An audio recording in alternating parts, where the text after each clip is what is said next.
आगे बढ़ते हैं। उत्तर प्रदेश के मुख्यमंत्री योगी आदित्यनाथ ने सोनभद्र में कई बड़ी योजनाओं की सौगात दी। इस मौके पर उन्होंने समाजवादी पार्टी पर सियासी वार भी किया। योगी ने कहा कि पहले भी सरकार थी, जब कोई नौकरी आया करती थी तो एक परिवार वसूली पर निकल पड़ता था, लेकिन आज तस्वीर बदल गई है।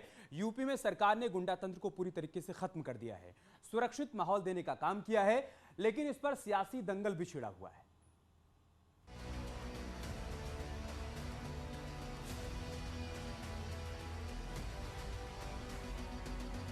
यूपी में चुनावी दंगल का अखाड़ा सज चुका है। हर कोई अपना अपना दांव चल रहा है, हर किसी के अपने अपने दावे हैं। लेकिन सवाल है कि क्या इन दावों के दम पर यूपी में योगी सरकार फिर से वापसी कर पाएगी?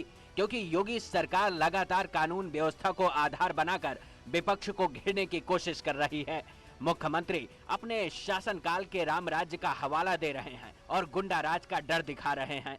जन्माष्टमी का जुलूस नहीं निकलने दिया जाता था, नवरात्रि में दुर्गा मां की पूजा नहीं करने दी जाती थी, रामलीलाओं के आयोजन को रोका जाता था, कावड़ यात्रा नहीं निकलने दी जाती थी, पर्व और त्योहारों को हर प्रकार से व्यवधान डालने का प्रयास होता था।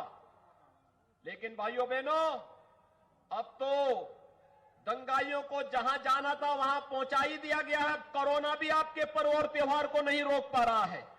सरकार का दावा है कि यूपी में कोरोना काल किसी के लिए काल नहीं बन पाया, क्योंकि योगी सरकार ने कोरोना क्राइसिस को बेहतरीन मैनेज किया। लेकिन सियासी लड़ाई इस बात की नहीं है, बल्कि वर्तमान और भूतकाल में फर्क बताने की है। आपने देखा होगा, पहले की सरकार और अब की सरकार में अंतर साफ है, फर्क साफ है। पहले राम भक्तों पर गोलियां चलाई जाती थी और अयोध्या में अब राम मंदिर के भव्य निर्माण का कार्य प्रारंभ होता है।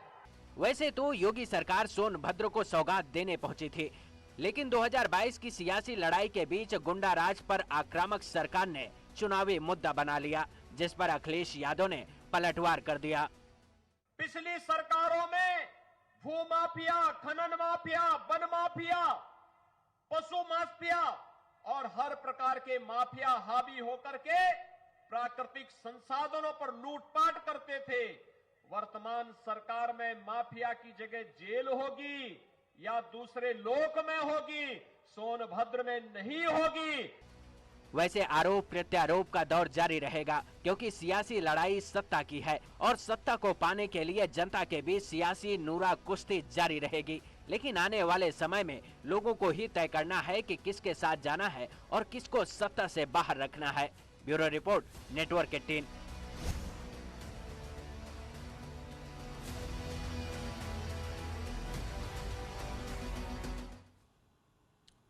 वैसे सीएम योगी आदित्यनाथ सोनभद्र जिले को सौगात देने पहुंचे थे, जहां पर 513 करोड़ की योजनाओं की उन्होंने सौगात दी है।